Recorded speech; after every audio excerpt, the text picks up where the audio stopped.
우리 함께 시간이 됐으므로 기도하고 찬양으로 예배 올려드리고자 합니다. 사랑의 주님, 우리 오늘 이 주일 오후의 시간 가운데 함께 한빛교회 공동체가 주님 앞에 예배하기 위해 모였습니다. 우리의 찬양과 경배가 주님을 향한 경배되게 하시고 주님의 영광을 위한 예배가 되게 하시며 우리 한 주의 삶이 주님과 또한 동행 이루어질 수 있도록 우리를 붙드시고 깨우시며 세우시며 인도하여 주시옵소서. 예배 시작과 끝을 주님 앞에 올려드립니다. 홀로 영광 받아 주시옵소서. 감사드리며 예수님의 이름으로 기도했습니다. 아멘. 우리 함께 찬양으로 나아갑시다.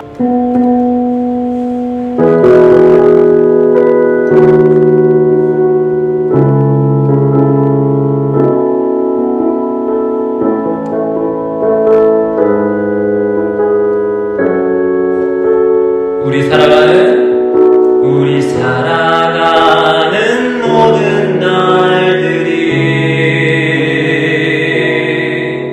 다 주의 숨결 속에 지어졌으니 이제 우리 모여 다 주를 찬양해. 그는 영원토록 찬양받으실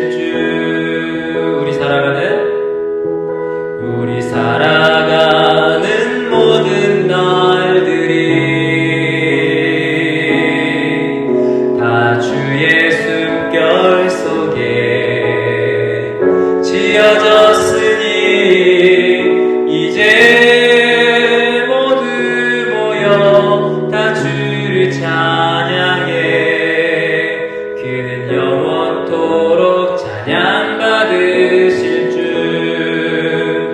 우리 함께 찬양하며 걸어가리니 우리 발걸음 그가 이끌어 주시리. 잠시 넘어져도 낙심치 말 것을 시작하신 끝을 이루어 주시리. 우리 살아가는 모든 날들이 다 주의 숨결 속에 지어졌으니 이제 모두 모여 다 주를 찬양해. 그는 영원토록 찬양받으실 줄. 우리 함께 찬양하며 걸어가리니 우리 발걸음 그가 이끌어 주시리. 잠시 넘어져도 낙심치 말 것을 시작하신 우리 주 끝을 이루어 주시리. 우리 함께 찬양하며 걸어가리니 우리 발걸음 그가 이끌어 주시리. 잠시 넘어져도 낙심치 말 것을 시작하신 우리 주 끝을 이루어 주시리.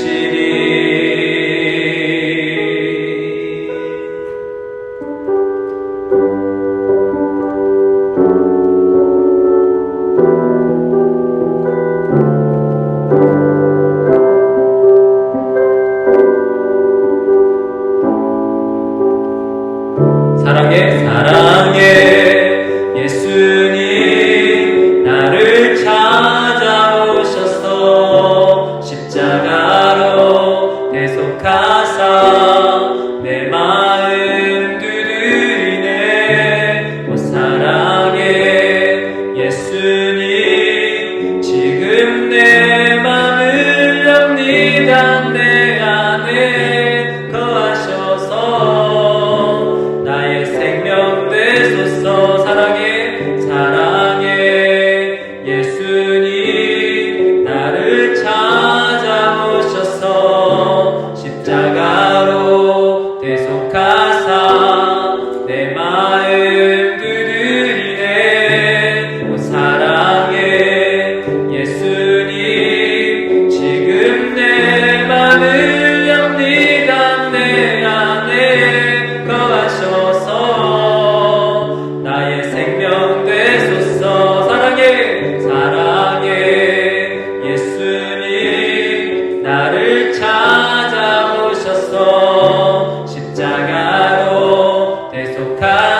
주님의 이름 앞에 우리의 죄를 다시 한번 고백하며 나아가기를 간절히 원합니다. 주님, 오늘 이 시간 가운데 우리의 연약하고 우리의 완악한 모습들이 불태워짐으로 주님이 받기 합당한 예배, 주님과 함께 동행하는 예배, 주님과 함께 나아갈 수 있는 예배 되기를 꿈꾸며 기대하며 소망하며 기도합니다. 이 예배 시작을 주님 앞에 올려드리기 원합니다. 주님 홀로 영광 받아 주시옵소서. 또한 이 예배를 통하여서 주님과 함께 동행할 수 있는 우리의 모습 되어지기를 원합니다. 주님, 이 시간 우리와 함께하여 주시옵소서. 우리 함께 기도하며 나아갑시다. 주님 앞에 기도합니다. 주님의 이름을 놓고 기도합니다. 온전히 주님과 함께 동행하기를 원합니다. 주님 홀로 영광 받아 주시옵소서. 아버지의 이름을 높이며 또한 주님과 함께 온전히 동행하기를 꿈꾸오니 주여 우리 앞에 주님의 이름을 나타내 주시옵소서. 우리의 연약하고 우리의 완악한 모습들이 주님 앞에 불태워지며 주님의 은혜를 구하며 주의 긍휼 앞에 세워지는 나아가는 시간들 되게 하여 주시옵소서. 주님, 이 시간 주님 앞에 나아가기를 원합니다. 홀로 영광 받아 주시옵소서.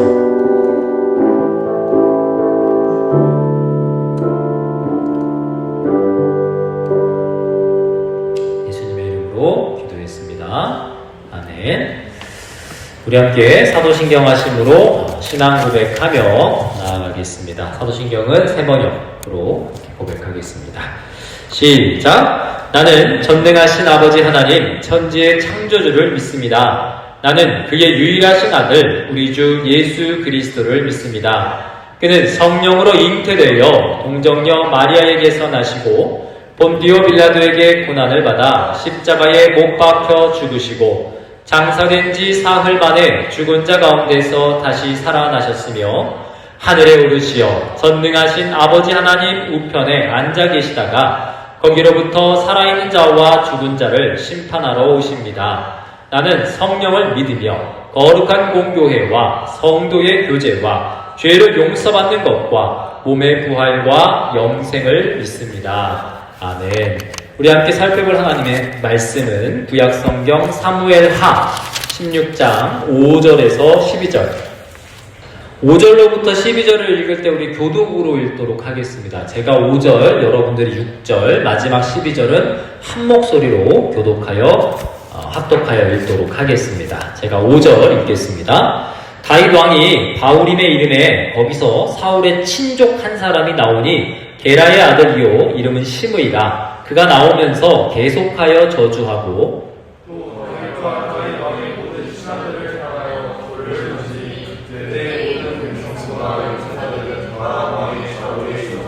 시므이가 저주하는 가운데 이와 같이 말하니라. 피를 흘린 자여 사악한 자여 가거라 가거라.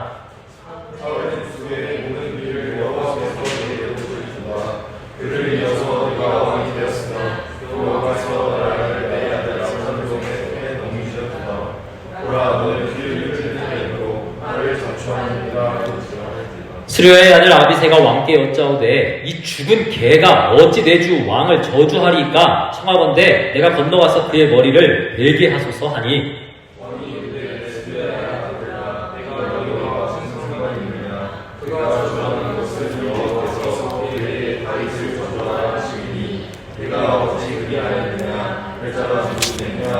또 다윗이 아비새와 모든 신하들에게 이르되 내 몸에서 난 아들도 내 생명을 해하려 하거든 하물며 이 베냐민 사람이랴 여호와께서 그에게 명령하신 것이니 그가 저주하게 버려두라.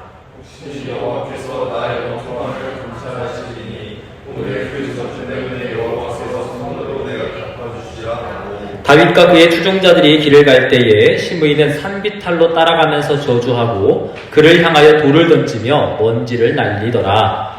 왕과 다시 12절까지였죠. 우리 14절까지 읽겠습니다. 왕과 그와 함께 있는 백성들이 다 피곤하여 한 곳에 이르러 거기서 쉬니라. 아멘.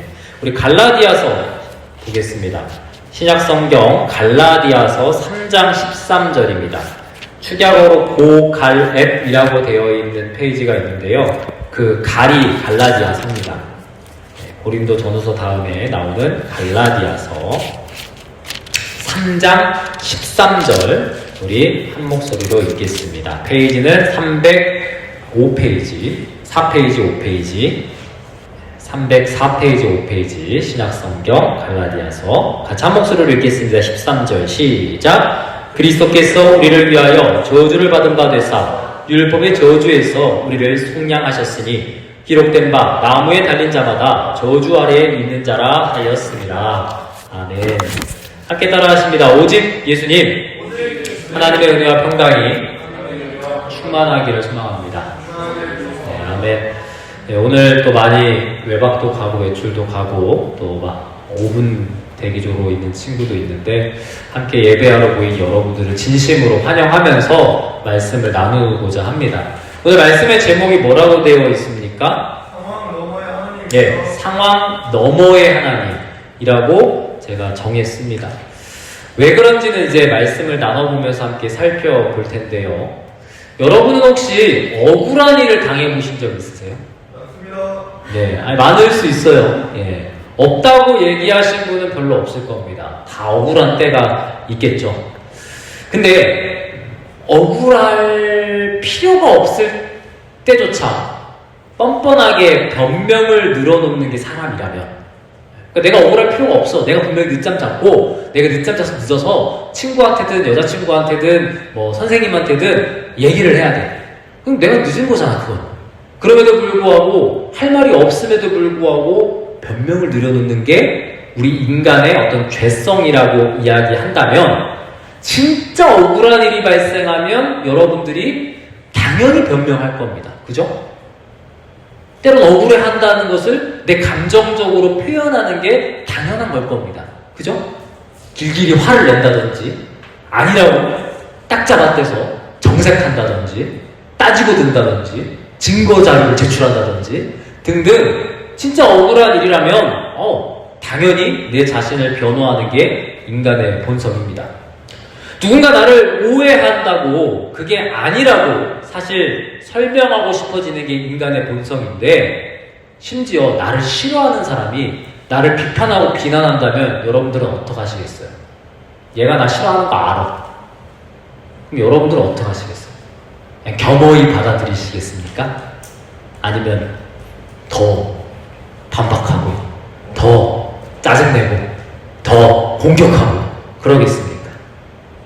우리의 모습은 사실 너무나 당연합니다. 억울한 거에 대해서 억울해하고, 나를 싫어하는 사람에 대한 반응 마땅히 나도 싫어해야 되고, 그런 게 우리의 모습이죠. 상처를 받을 때마다 공통된 반응들이 나타나는데 그게 뭐냐면 상처를 준 사람들에 대한 감정적인 반응입니다. 쟨 나한테 상처를 준 사람이야. 쟨 나를 싫어하는 사람이야. 쟨 나하고 안 맞는 사람이야. 라고 이야기한다면 당연히 거기에 대한 감정적 반응을 쏟아냅니다. 그게 당연한 거라고 얘기해요.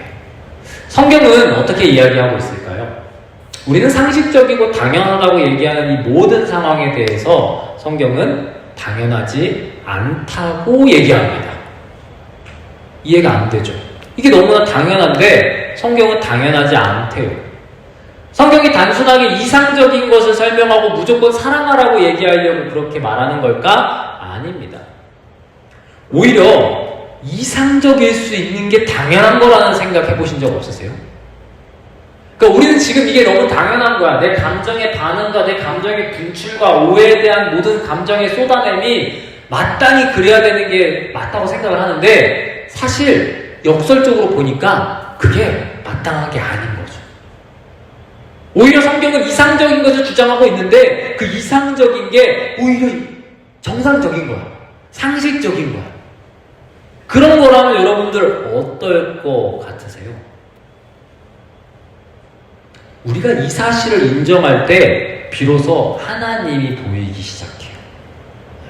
우리가 당연하다고 생각했던 것들이 당연한 게 아니구나라고 하는 것을 알고 인정하고, 당연하지 않다고 생각했던 것이 정답이었구나를 인정할 때 그 너머에 하나님이 보이기 시작합니다. 오늘은 그걸 가지고 말씀을 좀 나눠보려고 해요. 오늘 본문의 다윗은 어떤가요? 사실 지난주에 나오셨던 분들 기억나세요? 지난주 제목? 지난주 제목이 거짓된 입맞춤이었습니다. 기억납니까? 예. 다윗과 그 아들 압살롬의 거짓된 입맞춤. 그 이후에 압살롬 어떻게 했어요? 네? 아니 장남을 죽이고 나서 지금 도망갔다가 요압의 꾀에 의해서 왔잖아. 네, 그 다윗하고 이제 평상적으로는 화해한 듯 보였다 이거지. 근데 그 다음에 뭐가 있어요, 압살롬이? 반역을 일으켰잖아요. 그 화해한 겁니까? 안 한 겁니까? 안 한 거예요. 아버지와 아들 사이에 지금 해결된 듯해 보였던 그것이 산산조각 났던 게 지난주 우리의 큐티였고 주일 말씀이었습니다. 아들 압살롬이 반역을 꾀했고 자신을 신뢰해서 따라왔었던 모사였고 책사였던 아이도벨마저 누구를 배신해요? 다윗을 배신합니다. 심지어 본문 전에는요, 어떤 사건이 있었냐면 시바라고 하는 종이 나오는데 그 종의 거짓말에 속아서 자기가 그토록 자기와 형제와 같았던 요나단과 약속해서 무비보셋이라고 하는 사울의 혈족을 잘 보살펴주기로 했었는데 오해도 해요. 시바가 막 이간질을 하니까 거기에 속아서 무비보셋을 그토록 사랑하려고 했던 그를 오해하는 장면이 나왔었어요. 우리 읽지 않았지만. 그런 장면이 지난 시간까지의 다윗의 모습이었고 오늘 본문 가운데에서는 이제 압살롬의 반역에 의해서 도망가는 다윗과 그의 신하들의 장면이 나오고 그런 다윗을 보면서 또 다른 사울의 혈족이었던 한 사람이 등장해요. 누가 등장합니까? 시므이라는 사람이 등장합니다. 그가 돌을 던지면서 다윗을 어떻게 해요? 저주하죠. 비난합니다. 뭐라고 비난하던가요? 피를 흘린 자여, 네가 우리 사울의 혈족을 다 죽였다. 네가 우리 사울의 혈손들을 다 공격했다. 넌 살인자다. 넌 왕권을 찬탈한 자다. 라는 식으로 오해라면 참 큰 오해를, 비난과 공격이라면 사실 사람의 입으로 할 만한 소리는 아닌 것을 계속 쏟아내죠. 그리고 이에 대한 다윗의 측근들의 반응은 어땠습니까? 다윗의 부하였던 아비새는 열이 끝까지 뻗쳐올라 분노를 쏟아냅니다. 뭐라고 그 다음 얘기하죠? 왕이시여, 명령만 하시면 제가 저놈의 목을 잘라다가 오겠습니다. 라고까지 얘기합니다. 우리는 종종 우리의 감정을 폭발시킬 때 그 이면에는 이유가 있어요. 그쵸? 저 사람이 짜증나게 했든지, 이 환경이 나를 감당 못하게 만들었든지, 각각의 이유와 상황들이 있습니다. 그럼 지금 다윗의 상황은 우리의 이 상식적으로 봤을 때 어떠해야 할 것 같습니까? 앞선 우리의 설명을 통해서 아들한테 배신당했어. 자기가 믿던 책사한테 배신당했어. 심지어 종한테 휩쓸려가지고 자기가 잘해주려고 했던 사울의 혈손도 오해했어. 그리고 지금은 압살롬을 피해 도망가. 근데 뒤에서 시므이라고 하는 또 다른 사울의 혈족이 돌을 던지면서 이 살인마야! 넌 저주받았어! 네가 그래서 지금 도망가는 거야! 라고 얘기하면서 막 쏟아낸다는 거지. 그럼 거기에 대해 다윗은 어떤 마음일까? 심지어 옆에 측근들은 저런 하면서 저놈의 목을 베겠다고 막 으르렁거려. 다윗이라면 어떨 것 같아요? 아니, 여러분들이 다윗이라면, 여러분들이 그런 억울한 상황 가운데 있다면 어떤 감정과 어떤 생각들을 할까요? 목을 베라고 할 것 같습니다. 네, 그게 우리의 마음인 거예요. 그렇죠? 우리의 상식입니다. 얼마나 짜증나요. 근데 아비새가 그렇게 하겠대잖아. 내가 내 손에 피 안 묻혀도 내 충성스러운 부하가 그 충성심을 보여주겠다는데 그럼 해봐라고 하지 않겠습니까? 네. 들려오는 소리가 짜증날 대로 짜증나 있는 다윗도 그런 말을 했었어야 합니다. 근데 우리의 상식과는 정반대의 이야기를 꺼내죠. 다윗이 뭐라고 하죠? 그냥 둬라 라고 얘기를 해요. 그냥 둬라. 왜 그랬을까요? 다윗이 늙어서 그랬을까요? 다윗이 이제 자포자기 다 하고 압살롬이 다 가져갔다, 이제 우리 끝났다 이렇게 생각해서 그런 걸까요? 아니면 다윗이 인내심이 많고 성자와 같은 사람이라서 그랬을까요? 물론 다윗이 그 마음의 중심에 하나님을 둔 사람이라고 성경은 얘기하고 있고 가끔 헷갈아갈 때는 있었지만 하나님을 사랑했던 것은 분명합니다. 근데 여기서 다윗이 이렇게 반응한 건요, 단순한 이유가 아닙니다. 우리가 그걸 단순화시켜버리면 성경은 윤리책이 돼요. 도덕책이 됩니다. 잘 살아, 똑바로 살아, 인내해, 착하게 살아, 열심히 봉사해 라는 식으로 말이죠. 물론 그게 나쁘다는 거 아니에요. 근데 성경은 윤리도덕책이 아닙니다. 하나님은 이스라엘 백성에게 율법이라는 걸 줬어요. 613가지나 되는 하라 혹은 하지 말라. 여러분, 당장 10가지만 여러분들한테 조건을 내걸고 해라 하지 말라 하면 살고 안 하면 죽는다라고 얘기하면 그거 무서워서 하겠습니까? 근데 613가지나 돼. 심지어 후대로 내려오면 내려올수록 막 격가지가 붙어. 그럼 살겠습니까? 그거 숨 막혀서? 그런 율법을 주셨던 이유가 뭡니까? 단순히 우리가 성경을 윤리도덕책으로만 생각한다면 하나님은 사이코패스인 거지. 근데 그게 아니야. 신약 성경이 우리에게 그걸 분명히 알려주세요. 율법을 주신 이유는 우리 사랑하시기 때문이래. 왜요? 우리가 율법을 다 지킬 수 있다는 걸 아세요? 모르세요? 아세요. 그러니까 율법은 너희를 정하게 할 수 없어. 너희한테 필요한 건 뭐야? 법이 아니라 하나님이야. 그걸 지금 하나님은 분명하게 말씀하시려고 하신 겁니다. 율법이 우리에게 주어진 건 하나님 계심과 인간이 그걸 다 지킬 수 없다는 인간의 불완전함을 명명백백히 설명해 주심으로써 우리가 죄인이다라는 것을 깨닫게 하시게 하심이었어요. 너는 죄인이야. 나하고 갈라진 이후로 죄인이라고. 그리고 이걸 해결할 수 있는 방법은 너희한테 없어. 나한테 있는데 너희가 나를 찾는다고 해서 너희가 얻어갈 수 있는 게 아니야. 내가 너희한테 줘야 돼. 그래서 주신 게 누구예요? 그 아들 예수 그리스도. 아니, 그렇게 표현하면 또 아들을 줬다고 오해할 테니까 당신을 주셨어요. 삼위일체 하나님, 그 중에 성자 예수, 그 위격을 우리한테 던져주심으로 말미암아 이게 가능하다. 이걸 극복할 수 있다. 이걸 풀어낼 수 있다고 분명하게 선언해 주셨어요. 즉, 다윗이 심의의 비난 너머로 누구를 볼 수 있었기 때문에 잠잠할 수 있었느냐? 하나님을 볼 수 있었기 때문에 이런 반응을 보여줄 수 있었다. 그러니까 우리도 우리의 상황 가운데 상식적이라고 생각했던 모든 상황을 그냥 상식적으로 하지 않았으면 좋겠어요. 그리고 그걸 그렇게 하려면 어떻게 해야 되냐? 우리의 상황 너머에, 우리의 관계 너머에 누구를 봐야 된다고요? 하나님을 보라고요.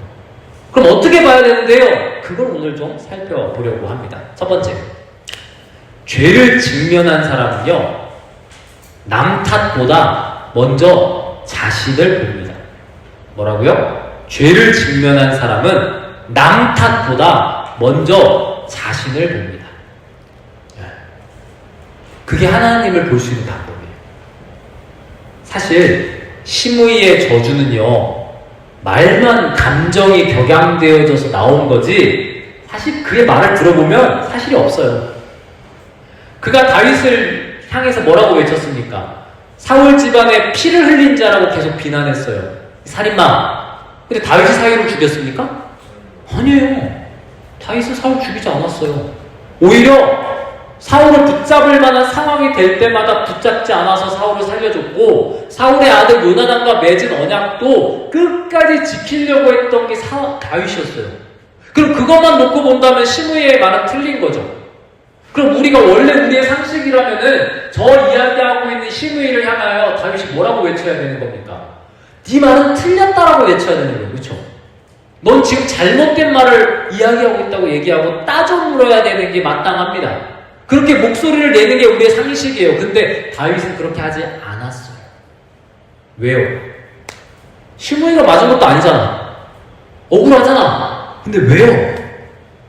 다윗은 그때 그 상황에서 심의를 보고 있던 게 아니라 누구를 보고 있었다? 자기를 보고 있었다. 자기의 뭐를 보고 있었다? 죄를 보고 있었다. 어떤 죄요? 죄가 많지 뭐. 여러분들 지금 죄인입니다 얘기하면 막 떠오르는 것들 있잖아요. 죄는 많지. 근데 특별히 지금 다윗은 이미 그 앞에서 나단 선지자가 이야기해 줬었던 하나님의 책망을 계속 갖고 있었어. 칼이 네 집에서 영원히 떠나지 않으리라. 이건요, 그냥 인간적인 시므이의 비난과 저주하고는 달라요. 이건 나단이 하나님 앞에서 범죄한 다윗을 향해 하나님의 뜻을 이야기한 거였어요. 그러니까 다윗에게는 이게 굉장히 고통스러운 말인데도 가져가야 될 말이에요. 여러분, 우리가 예수 그리스도를 믿기 이전에 우리의 삶의 모든 방향과 모양 말고도 우리는 이미 하나님과 단절되었던 존재라는 것을 떠올려야 돼요. 저 바깥에 있는 친구들이든 우리든 하나님과 단절된 존재예요. 그래서 우리가 죽는 이유가 뭐라고요? 세포가 죽어서요? 아, 그것도 맞지. 근데 영원히 사는 사람들은 한 명쯤 있어야 될 거 아니야? 없어요. 어떤 종교도 그거에 대해서 설명 못해요. 죽은 다음에는 뭐가 있다는 식으로 얘기하지만, 근데 기독교는요, 굉장히 분명하게 선언을 해요. 죄 때문이라고. 우리의 죄가 하나님과 우리의 사이를 갈라놓으면서 우리는 영원할 수 없는 존재인 겁니다. 그렇게 얘기해요. 제가 철학을 공부했기 때문에도 말씀드리지만 수많은 철학자도 이런 철학 저런 철학 얘기하지만 결론은요, 신적 존재에 의한 결정을 인정하는 분위기예요. 인간적으로 그걸 다 설명할 수 없기 때문에 말을 안 할 뿐이지. 기독교는 저는 종교적이다라고 얘기하기보단 분명하고도 이성적이고 철학적이라고 생각해요. 이렇게 분명하게 선언할 수 있을까? 사람 중에 한 명도 안 죽는 사람이 있다면 이 말은 틀린 거죠. 이 논지는. 그럼 우리의 3단 논법이든 논리학적인 측면에서 보면 기독교는 더 이상 믿을 필요가 없어. 근데 그 누구도 그걸 피할 수 없고 그 누구도 그 상황 가운데에서 고통받으며 거기서 자유하고 싶어하는 갈망을 다 갖고 있어. 진시황제, 여러 독재자들. 왜 그럴까? 이 죄의 문제는 하나님과 관련된 것이라는 것을 보여주는 장면이기 때문에. 그러니까 죄인된 우리는요, 여기서 자유할 수가 없어요. 그러니까 다윗은 이 문제 가운데에서 자기 앞에 주어진 그 선포되어진 말씀 앞에 엎드러질 수밖에 없었어.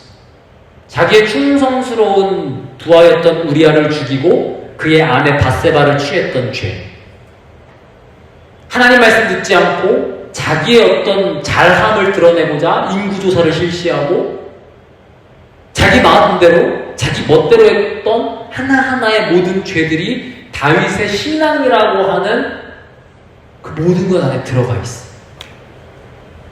여기서 흥미로운 게 하나 있다면, 앞서서 제가 시바의 말에 속아서 무비보셋을 오해했었다고 얘기했었죠.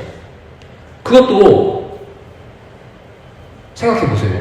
아니, 그래 다윗이 자기를 볼 줄 아는 사람인데 왜 시바의 말에는 속고 시므이의 말에는 그렇게 반응할 수 있지?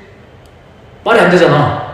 그러니까 다윗의 상태에 대한 부분을 까놓고 보면 사실 시바의 말은 다윗이 듣고 싶었던 말, 다윗의 이성과 판단에 준하는 말이었다는 것을 알 수 있어요. 거기서 다윗은 자기를 본 게 아니라 누구를 본 거예요? 시바를 보고 무비보셋을 본 거지. 그 인간이라는 것을 보여준다는 겁니다. 그러면서 다윗은 오늘 시므이의 말 앞에서는 자기 자신을 보게 돼요. 근데 그 양단의 반응은 어떻게 나타납니까? 한쪽은 오해로, 한쪽은 회개로. 무엇을 직면하고 있는가?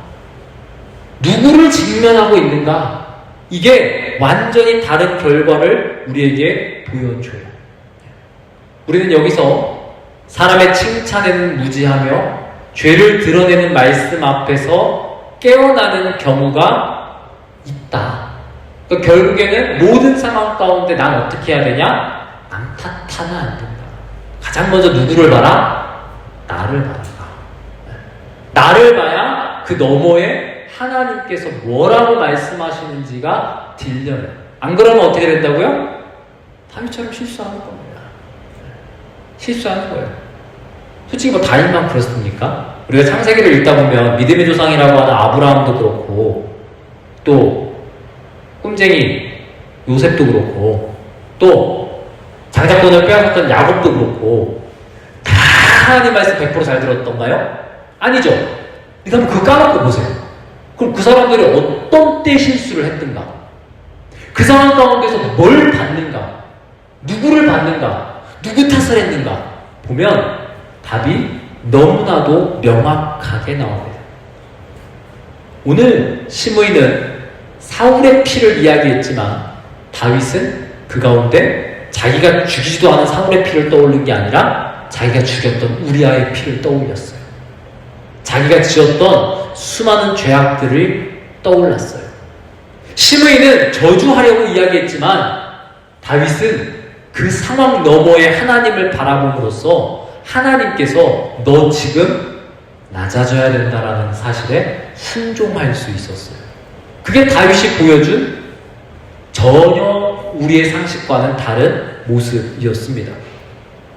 청교도인 토마스 왓슨이라고 하는 사람이 자신의 회개의 교리라고 하는 책에서 이렇게 얘기를 하더라고요. 제가 지난번에도 이거 한번 언급드렸던 적이 있는데 이렇게 얘기합니다. 참된 회개자는 다른 사람의 죄보다 자신의 죄를 더 크게 본다.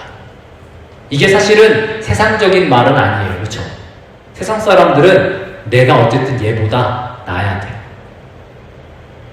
그래서 어떻게든 찍어 누르잖아. 내가 더 커도 얘가 적어도 이렇게 만드는 게 세상이에요. 근데 성경은 그렇게 얘기하지 않아요. 그리고 여러분 한번 까놓고 생각해 보세요. 그렇다면 세상의 이치가 옳은가? 하나님의 말씀의 이치가 옳은가? 하나님을 보는 자와 보지 않는 자의 모습은 확실히 다릅니다. 성도라는 그리스도를 따르는 사람들은요, 억울한 상황과 억울한 말을 들을 때마다 상대방을 판단하는 사람이 아니에요. 근데 그게 쉽지 않아. 왜? 그렇게 젖어 있거든. 그게 우리 본성이거든. 저도 그래요. 근데 그러면 된다, 안 된다? 안 된다라는 걸 우리가 주지하고 가는 거랑 그건 어쩔 수 없어. 이렇게 해야지. 기질대로 사는 거야. 이건 달라요. 내가 기질대로 살면 하나님 못 봐요. 못 본다고. 내가 보고 싶은 하나님만 봐요. 그리고 그 상황은 내가 마음대로 해야 돼. 여러분, 하나님 되심을 보기 원하세요.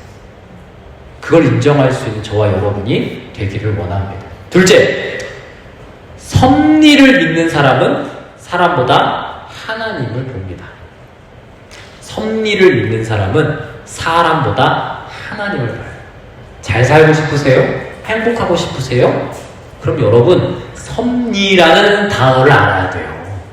그리고 그 단어는 우리 이성이 생각하는 잘됨, 행복, 이거하고 달라요. 그래서 사람보다 하나님을 보라고 말씀하는 겁니다. 우리 상황으로 돌아가 봅시다. 자, 다윗이 저주의 소리를 듣고 있어. 아비새가 막 이제 목을 베겠다라고 얘기했죠. 성경에는 아주 구체적으로 표현되어 있잖아요. 뭐라고 얘기되어 있어요? 이 죽은 개 같은 자가 어찌 왕을 저주합니까? 여기 죽은 개는 되게 우리나라식으로 왕복대이 설명되어 있지만 우리식으로 얘기하면 진짜 쌍욕을 퍼부은 거예요. 거기다가 이런 너 같은 놈이 이렇게 지금 얘기하고 있다고요. 매우 자연스러운 반응이죠. 근데 다윗은 여기에 대고 뭐라고 얘기합니까? 여호와께서 그에게 명령하신 것이다. 여호와께서. 물론 여기서 오해하시면 안 됩니다. 하나님께서 시므이에게 죄를 짓게 하셨다, 이건 아니에요. 그건 아닙니다만 지금 시므이의 악함, 저주하고 있는 그 시므이의 악함은 분명히 시므이의 책임이지만 다윗은 그 상황과 그 사건이 시므이의 분노와 시므이의 저주로만 나타나는 것이라고 생각하지 않는다고. 뭘 본다는 거예요? 그렇게 하시는 하나님의 역사를 보고 있다고. 여러분, 이거 되게 중요해요. 우리가 사실 이걸 인정 안 하거나 이걸 싫어하거나 이거를 보고 싶어 하지 않기 때문에 내가 원하는 상황과 내가 원하는 사건만 봐요. 그리고 나에게 안 좋은 게 펼쳐지면 저런 하면서 상대방을 공격하는 게 우리 모습이에요. 그게 상식이고 당연한 거고. 근데 여러분, 제가 서두에 말씀드렸지만 하나님을 보시려면 그렇게 반응하는 걸 바꾸셔야 돼요. 이 상황은 누가 주신 거다라고 봐야 돼요? 하나님이 역사하신 거다라고 봐야 돼요. 하나님. 왜요? 지금 하나님 주시는 이유가 있다는 거야. 그걸 찾으려고 해야지 내 감정과 내 반응에 휩쓸리기 시작하면 하나님의 역사건 하나님의 상황이건 하나님의 뜻이건 온데간데 없이 없다는 거지. 그럼 그건 다 내 기덕의 소치가 되는 거야. 내가 내린 결과가 되는 거고 내가 내린 열매가 되는 거고 내가 내린 상황이 되어버린다는 겁니다. 그리고 이게 하나님의 역사이자 섭리라는 것을 인정하는 게 곧 또 다른 말로 믿음이라고 얘기합니다. 여러분, 믿음이라고 하는 건요, 그냥 내가 믿겠어요 라고 하는 말로 믿음이라고 얘기하는 게 아니에요. 아브라함이 믿음의 조상이라고 얘기하잖아요. 그렇죠? 왜 믿음의 조상이에요, 아브라함이? 왜? 처음 그냥 하나님이 아브라함 불러서 내가 뭘 해줄게 이래서? 아니에요. 아브라함은 어떤 상황 가운데에서든지 지가 잘하고 못하고 있었지만 하나님의 역사를 인정했다 이거지. 하나님의 섭리하심을 인정했다 이거지. 그래서 믿음이에요. 저와 여러분들에게도 그런 믿음이 있었으면 좋겠어요. 아비새는 심의를 받지만 다윗은 하나님을 봤어요. 서로 같은 상황과 사건 가운데 있었지만 전혀 다른 걸 보고 있었다. 그러니까 우리도 마찬가지입니다. 누군가 여러분들 오해하겠죠? 네. 오해 안 받으면 좋겠지만 오해할 겁니다. 비난받을 겁니다. 배신도 당할 겁니다. 그럼 그때마다 저와 여러분들의 시선은 어디에 있어야 될까요? 나를 배신한 저 사람한테 있어야 되겠습니까? 나를 비난하고 있는 저 인간한테 있어야 되겠습니까? 이 상황을 저주해야 되겠습니까? 아니라는 거예요. 사람에게 머물러 있는 것이 아니라 그 상황과 사건 가운데에서도 일하시는 하나님을 바라볼 수 있었으면 좋겠어요. 그래서 개혁주의 신학자인 토마스 보스턴은 자신의 저서인 The Crack in the Rod에서 이렇게 얘기를 하더라고요. 하나님께서 허락하신 구부러진 길은 결국 우연이 아니다. 우리 우연이라는 말 많이 쓰죠, 그렇죠? 우연이라는 말은요, 그걸 우리가 알 수 없기 때문에 우연이라고 얘기하는 거죠, 그렇죠? 근데 우리가 하나님을 안다라고 얘기했을 때 하나님의 속성상 우연이라는 게 있을 수 있냐라고 한다면 사실 없어요. 네, 없어요. 그러니까 보스턴의 말을 빌려서 얘기하면 하나님께서 허락하신 모든 이 말도 안 되는 상황 같아 보이는 건요, 우연이 아니라 이유가 있다. 그러니까 우리는 그걸 마주했을 때 어떻게 해야 돼요? 거기에 매몰되는 게 아니라 그걸 움직이시며 섭리하시며 역사하시는 하나님을 바라라. 하나님을 바라봐라. 그렇다고 하나님한테 따져보라 이게 아니라 왜 그러지? 내가 지금 어떤 죄 가운데 있지? 나하고 지금 하나님하고의 관계는 어떻지? 그런 가운데 난 지금 어떤 삶을 영위하고 있지? 내 실수는 없나? 등등. 세상은 인정 안 하려고 하잖아. 내가 잘못했어도 저 사람의 죄를 크게 만들면 나는 무고한 사람이 되니까. 그게 정치고 지금 사회 아니에요? 그게 아니라는 거예요. 성경은 성경의 이상적이면서도 상식적인 이야기로 우리에게 분명한 말씀을 선언하고 있습니다. 다윗은 지금 인생 중에 가장 구부러진 길을 걷고 있죠. 왕위에서도 지금 쫓겨날 판국이고 아들, 친구, 모사였던 아이도벨에게도 배신당하고 사실 백성들도 다윗 편은 아닌 것 같아요. 지금 보니까. 그러면 어떻게 해요? 그런데도 그는 하나님을 향한 시선을 놓지 않았어요. 복수해야 되겠다라고 하는 생각이 아니라 하나님께 제 지금 죄된 모습을 맡깁니다. 하나님의 섭리하심을 그냥 인정합니다. 하나님이 이 상황을 주셨으니 저를 다스려 주십시오 라고 고백하더라는 거죠. 우리는 어디에 우리 자신을 맡기고 있습니까? 쾌락? 정욕? 돈? 관계? 친구? 생각해보세요. 마지막 셋째, 저주를 견디는 왕은 저주를 담당하실 왕을 가리킵니다. 저주를 견뎌내는 이 다윗 왕의 모습은요, 저주를 담당하실 왕을 예표하고 있다는 걸 여러분 보셔야 돼요. 그래서 다윗이 평이한 왕이 아니에요. 다윗이 그냥 역사적으로 그냥 신존했던 사람이지만 그냥 한 왕, 믿음 좋았던 왕, 이 정도가 아니에요, 사실. 구태여 우리가 마태복음의 족보에서 다윗의 후손으로 오실 그리스도 예수를 언급하는 이유는 이 다윗, 이 저주를 지금 듣고 있는 이 왕에 의하여 누가 약속되어져 있기 때문에 저주 받을 왕을 약속하고 있기 때문에. 네. 본문을 읽을 때 우리가 놓치지 말아야 될 아주 중요한 사실이 있습니다. 잘 들어보세요. 다윗이 지금 떠나는 곳은 어디죠? 다윗이 왕으로서 수도 삼았던 곳이 어디예요? 예루살렘. 지금 예루살렘으로부터 그럼 이제 어떻게 해야 되는 거예요? 떠나고 있는 거죠. 도망가고 있는 거죠. 그렇죠? 예루살렘을 떠나고 있어요. 그는 기드론 시내를 건넜고 갈람산 길을 걷고 있어요. 그의 감정은 울음 그 상태에 있거든요. 그렇죠? 그러면서 보니까 나를 배신한 놈들만 있어. 물론 다른 사람들은 배신하지 않았지만 그 배신자들에 의해서 지금 내가 쫓겨나가고 있는 거잖아. 그렇죠? 또 버림받았어. 또 심의를 비롯한 이들로 인하여 지금 저주의 소리와 말을 듣고 있죠. 아주 비참한 상황입니다. 근데 이 장면이 여러분 성경에 딱 한 번만 등장하는 것 같죠? 아니요. 한 번 더 등장해요. 언제 등장하는 줄 아세요? 다윗이 구약이었다면 신약에 한 1000년 정도 후에 또 다른 왕이 이 길을 걸으세요.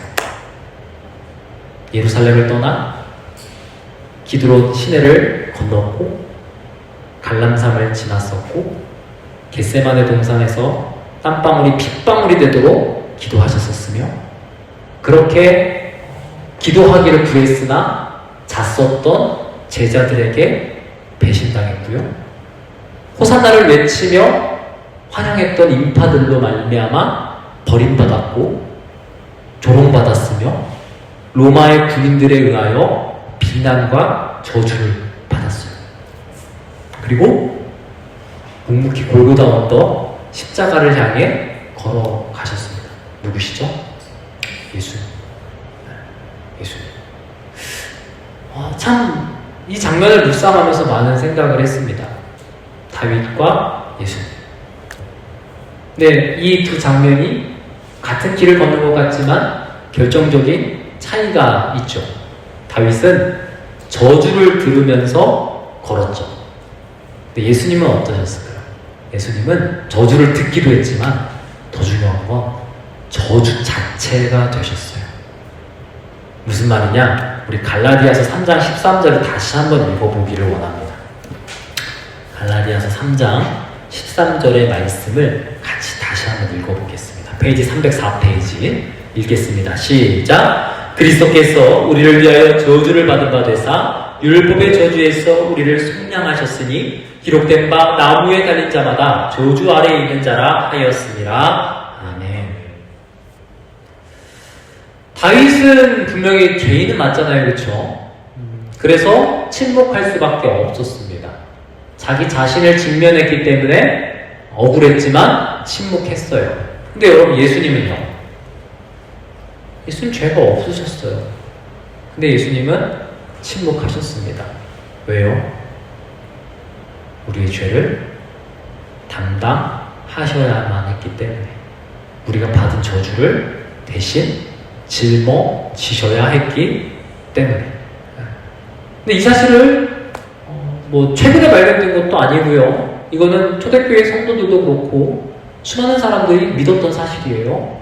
그리고 마르틴 루터는 본인이 쓴 갈라디아서 강해에서 이 장면, 이 구절에 대해서 다음과 같은 해설을 합니다. 우리 주보 한번 볼까요? 마르틴 루터라고 되어 있는 셋째 같이 한번 읽어보겠습니다. 시작! 그리스도는 단지 죄를 지신 것이 아니라 우리를 대신하여 저주받은 자가 되셨다. 예, 그렇습니다. 이게 다윗과 예수님의 차이죠. 다윗은 저주를 받아들여야만 했던 왕이었다면 예수님은 저주를 담당하시는 왕이셨습니다. 다윗은 회복을 기다려야만 했던 왕이지만 예수님은 죽음을 이기시고 부활하신 왕이셨습니다. 그래서 오늘 우리의 소망은 사실 지금도 이스라엘 백성들이 기다리고 있는 그 인간 메시아가 아니라 죽으시고 부활하사 왕이 되신 우리 주 예수 그리스도께 있어요. 여러분 그 사실을 믿으십니까? 우리가 믿는 믿음이 그겁니다. 하나님의 섭리하심이 그 가운데 있어요. 결론입니다. 오늘 본문 속에서 아비새는 심의만 보았죠. 분노를 쏟아냈어요. 하지만 다윗은 자기 자신을 직면했고 그 상황과 사람 너머에 하나님을 봤습니다. 그게 믿음의 눈, 믿음이라고 얘기했죠. 죄를 아는 사람은요, 자신을 먼저 보게 되어 있습니다. 하나님의 섭리를 인정하는 사람은요, 결국 하나님을 먼저 보게 되어 있습니다. 그리고 복음을 아는 사람은 결국 누구를 보게 돼요? 그리스도를 보게 돼요. 복음을 아는 사람은 결국 그리스도를 보게 돼요. 저주를 들으며 걸어간 다윗의 길 끝에 분명히 다시 왕으로 회복하는 회복의 역사가 있었습니다.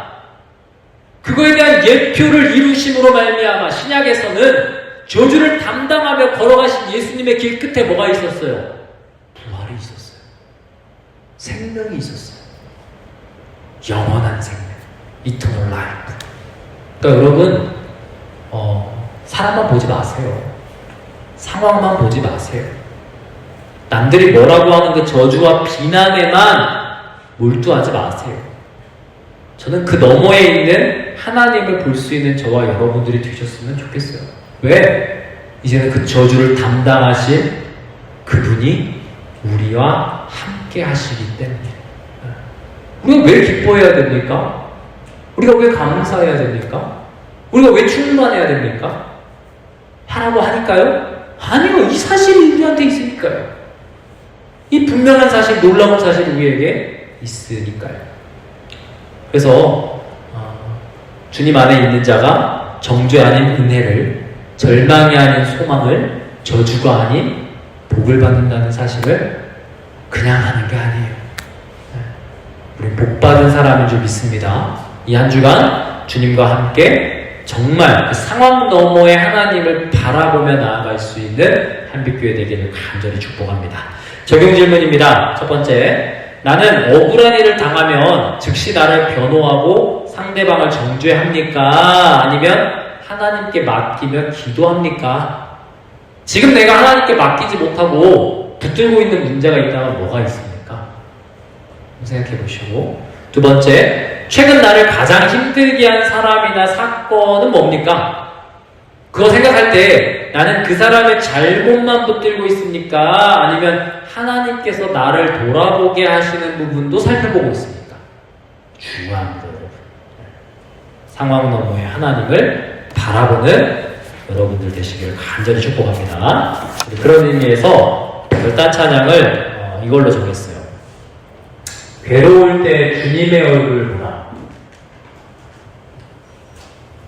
이 찬양 우리 함께 고백할 텐데요.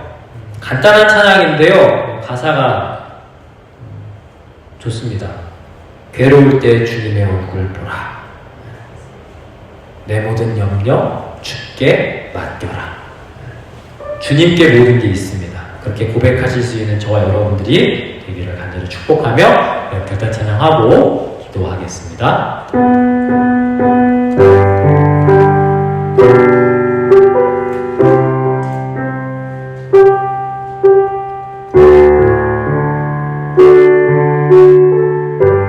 괴로울 때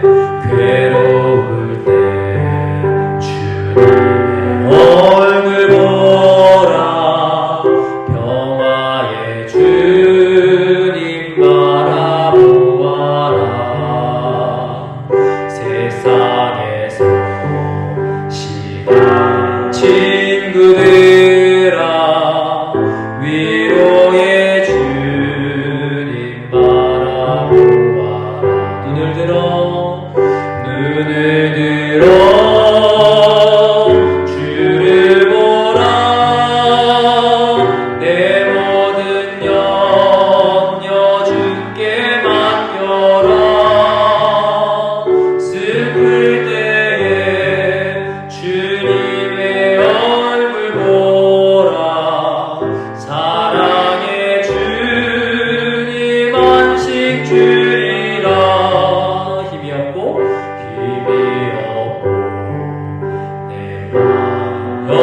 나갈 때 능력의 주님 바라보아라.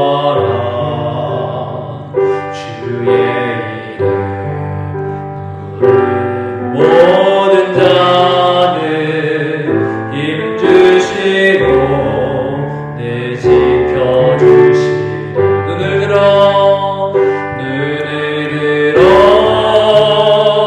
주를 보라. 내 모든 염려 주께 맡겨라. 슬플 때에 주님의 얼굴 보라.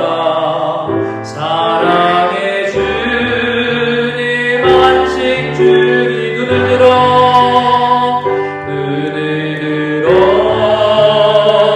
주를 보라. 내 모든 염려 주께 맡겨라. 슬플 때에 주님의 얼굴 보라. 사랑의 주님 안식 주리라. 주님, 오늘 우리가 함께 상황 너머의 하나님을 바라보자면서 큐티의 내용이었고, 이번 한 주간 붙잡을 말씀으로 사무엘하 16장의 말씀을 나누었습니다. 그리고 그 결과 갈라디아서의 말씀도 나누었습니다. 아버지, 우리는 상식적입니다. 사실 그래서 우리 스스로를 책임질 수 없다는 것을 알면서도 그냥 그렇게 살아갑니다. 하나님의 섭리, 하나님의 역사를 인정하는 우리의 삶이 되기를 원하며, 그 무엇보다 남 탓, 상황 탓이 아니라 나를 직면하게 하여 주시옵소서. 그러함으로 상황 너머에 하나님의 역사하심을 보게 하여 주시옵소서. 다윗이 저주의 소리를 들으면서 걸어갔던 그 모든 길을 결국 다윗의 후손으로 오실 우리의 왕 예수 그리스도께서 걸어가셨습니다. 저주 그 자체가 되셨으며 그로 말미암아 우리에게 길이 되어 주셨습니다. 주님, 오늘 이 장면 또한 가볍게 넘길 장면이 아님을 압니다. 윤리책, 도덕책 아니지요? 주님께서 우리에게 말씀하신 생명이 이 가운데 있사오니 상황 너머의 하나님을 바라봄으로 주님과 함께 그 생명을 영위하는 우리 한빛교회 공동체 되게 하여 주시옵소서. 이 모든 예배 주님 앞에 올려드렸습니다. 영광 받아주시고 우리의 한 주의 삶을 주님 앞에 또한 올려드리며 나아가기를 구하오니 홀로 영광 받아 주시옵소서. 우리의 시간 물질 다 주님의 것입니다. 고백하며 나아가는 우리의 모습 되게 하여 주시옵소서. 모든 것을 주님께 올려드리며 예수님의 이름으로 감사하며 기도했습니다. 아멘. 우리 함께 주기도 올려드리고 축도로 마치겠습니다. 하늘에 계신 우리 아버지, 아버지의 이름을 거룩하게 하시며 아버지의 나라가 오게 하시며 아버지의 뜻이 하늘에서와 같이 땅에서도 이루어지게 하소서. 오늘 우리에게 일용할 양식을 주시고 우리가 우리에게 잘못한 사람을 용서하여 준 것 같이 우리 죄를 용서하여 주시고 우리를 시험에 빠지지 않게 하시고 악에서 구하소서. 나라와 권능과 영광이 영원히 아버지의 것입니다. 아멘. 이제는 예수 그리스도의 놀라우신 사랑과 아버지의 극진하신 은혜와 성령 하나님의 강화 감동 충만 교통 인도하심이 하나님을 바라보며 하나님과 함께 동행하기를 구하며 꿈꾸는 한빛교회 공동체 머리 위에 그리고 탱고대들 위에 지금부터 영원까지 함께 계실지어다. 아멘.